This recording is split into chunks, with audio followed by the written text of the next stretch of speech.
TED Talks the Way of Success.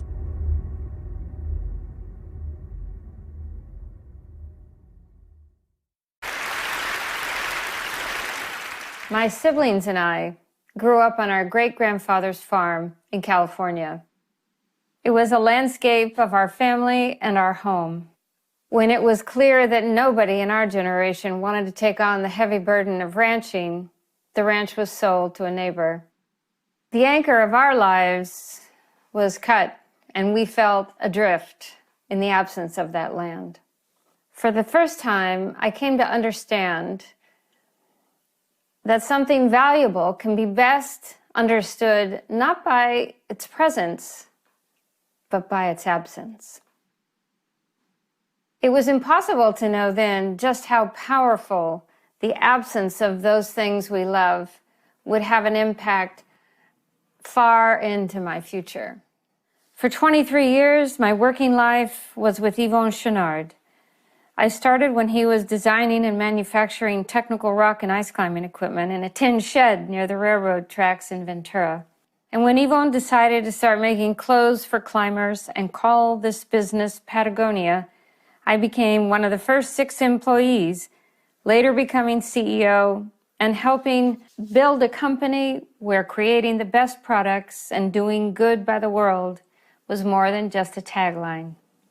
Doug Tompkins, who would become my husband years later, was an old friend and climbing companion of Yvon's and also an entrepreneur. He co-founded the North Face and Esprit Company. All 3 of these businesses were created by people who had grown up through the 60s, shaped by the civil rights, anti-war, feminist, and peace movements. And those values were picked up in those years and carried throughout the values of these companies. By the end of the 1980s, Doug decided to leave business altogether and commit the last third of his life to what he called paying his rent for living on the planet.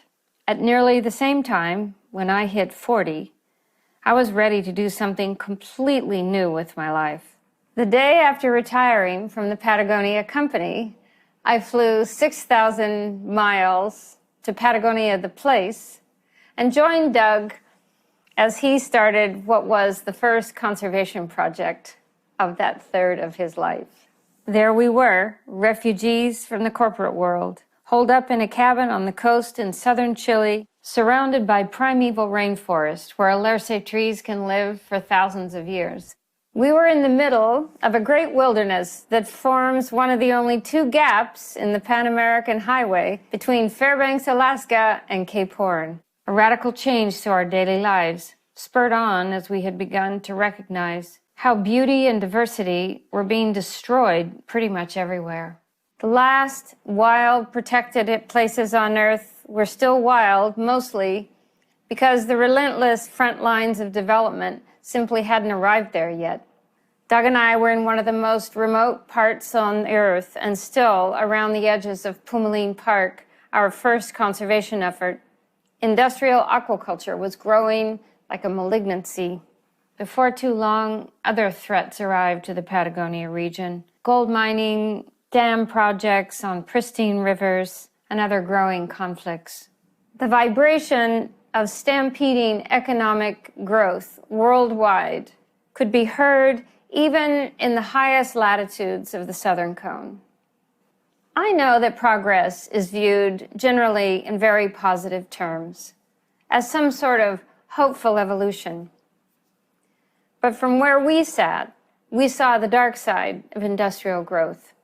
And when industrial worldviews are applied to natural systems that support all life, we begin to treat the earth as a factory that produces all the things that we think we need. As we're all painfully aware, the consequences of that worldview are destructive to human welfare, our climate systems, and to wildlife. Doug called it the price of progress. That's how we saw things, and we wanted to be a part of the resistance pushing up against all of those trends. The idea of buying private land and then donating it to create national parks isn't really new. Anyone who's ever enjoyed the views of Teton National Park in Wyoming or camped in Acadia National Park in Maine has benefited from this big idea. Through our family foundation, we began to acquire wildlife habitat in Chile and Argentina. Being believers in conservation biology, we were going for big, wild, and connected. Areas that were pristine in some cases, and others that would need time to heal, that needed to be rewild. Eventually, we bought more than 2 million acres from willing sellers, assembling them into privately managed protected areas while building park infrastructure as campgrounds and trails for future use by the general public. All were welcome. Our goal was to donate all of this land in the form of new national parks. You might describe this as a kind of capitalist jujitsu move. We deployed private wealth from our business lives and deployed it to protect nature from being devoured by the hand of the global economy. It sounded good, but in the early 90s in Chile, where wildlands philanthropy, which is what we called it, was completely unknown, we faced tremendous suspicion and from many quarters, downright hostility. Over time, largely by doing what we said we were doing, we began to win people over. Over the last 27 years, we've permanently protected nearly 15 million acres of temperate rainforest, Patagonian steppe grasslands, coastal areas, freshwater wetlands, and created 13 new national parks, all comprised of our land donations and federal lands adjoining those territories. After Doug's death following a kayaking accident 4 years ago, the power of absence hit home again. But we at Tompkins Conservation leaned in to our loss and accelerated our efforts. Among them, in 2018, creating new marine national parks covering roughly 25 million acres in the southern Atlantic Ocean. No commercial fishing or extraction of any kind. In 2019, we finalized the largest private land gift in history when our last 1 million acres of conservation land in Chile passed to the government, a public-private partnership that created 5 new national parks and expanded 3 others. This ended up being an area larger than Switzerland. All of our projects are the results of partnerships, first and foremost with the governments of Chile and Argentina. And this requires leadership who understands the value of protecting the jewels of their countries, not just for today, but long into the future. Partnerships with like-minded conservation philanthropists as well played a role in everything we've done. 15 years ago, we asked ourselves, beyond protecting landscape, what do we really have to do to create fully functioning ecosystems? And we began to ask ourselves, wherever we were working, who's missing? What species had disappeared or whose numbers were low and fragile? We also had to ask, how do we eliminate the very reason that these species went extinct in the first place? What seems so obvious now was a complete thunderbolt for us. And it changed the nature of everything we do completely. Unless all the members of the community are present and flourishing, it's impossible for us to leave behind fully functioning ecosystems. Since then, we've successfully reintroduced several native species to the Iberá wetlands: giant anteaters, pampas deer, peccaries, and finally, one of the most difficult, the green-winged macaws, who've gone missing for over 100 years in that ecosystem. And today they're back, flying free, dispensing seeds, playing out their lives as they should be. The capstone of these efforts in Iberá is to return the apex carnivores to their rightful place. jaguars on the land, giant otters in the water. Several years of trial and error produced young cubs who will be released for the first time in over half a century into Ibera wetlands. And now the 1.7 million acre Ibera Park will provide enough space for recovering jaguar populations with low risk of conflict with neighboring ranchers. Our rewilding projects in Chile are gaining ground on low numbers of several key species in the Patagonia region. The Huemul deer that is truly nearly extinct, the lesser rheas, and building the puma and fox populations back up. You know, the power of the absent can't help us if it just leads to nostalgia or despair. To the contrary, it's only useful if it motivates us toward working to bring back what's gone missing.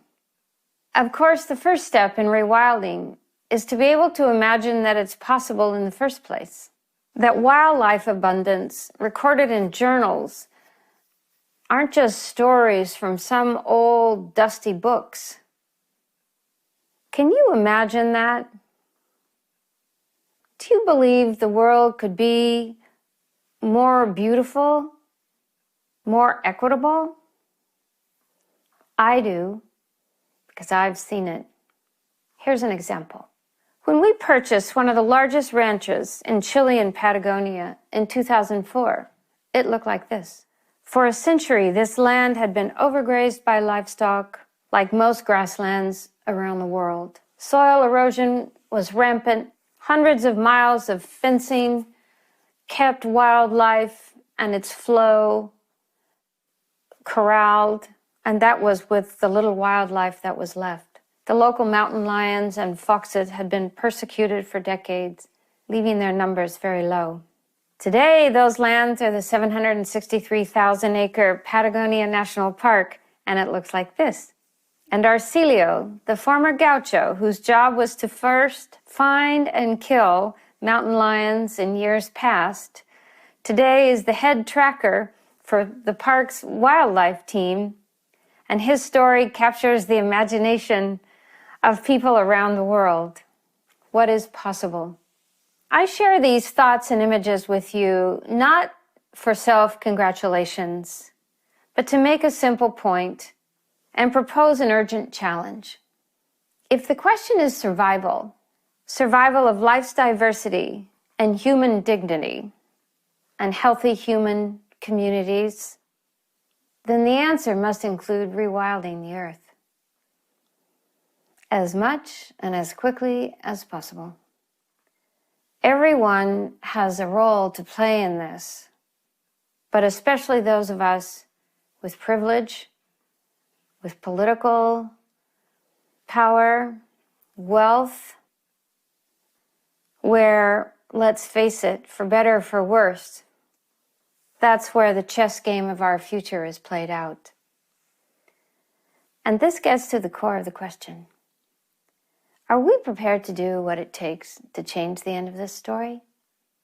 The changes the world has made in the past few months to stop the spread of COVID-19 are so promising to me because it shows we can join forces under desperate circumstances. What we're going through now could be a precursor to the broader potential damage as a result of the climate crisis. But without warning, globally, we're learning to work together in ways we could never have imagined. Having watched young people from around the world rising up and going out into the streets to remind us of our culpability and chastising us for our inaction, are the ones who really inspire me. I know you've heard all of this before, but if there was ever a moment to awaken to the reality that everything is connected to everything else, it's right now. Every human life is affected by the actions of every other human life around the globe, and the fate of humanity is tied to the health of the planet. We have a common destiny. We can flourish or we can suffer, but we're going to be doing it together. So here's the truth. We're so far past the point when individual action is an elective. In my opinion, it's a moral imperative that every single one of us steps up to reimagine our place in the circle of life. Not in the center, but as part of the whole. We need to remember that what we do reflects who we choose to be. Let's create a civilization that honors the intrinsic value of all life. No matter who you are, no matter what you have to work with, get out of bed every single morning and do something that has nothing to do with yourself, but rather having everything to do with those things you love, with those things you know to be true. Be someone who imagines human progress to be something that moves us toward wholeness, toward health, toward human dignity, and always and forever wild beauty. Thank you.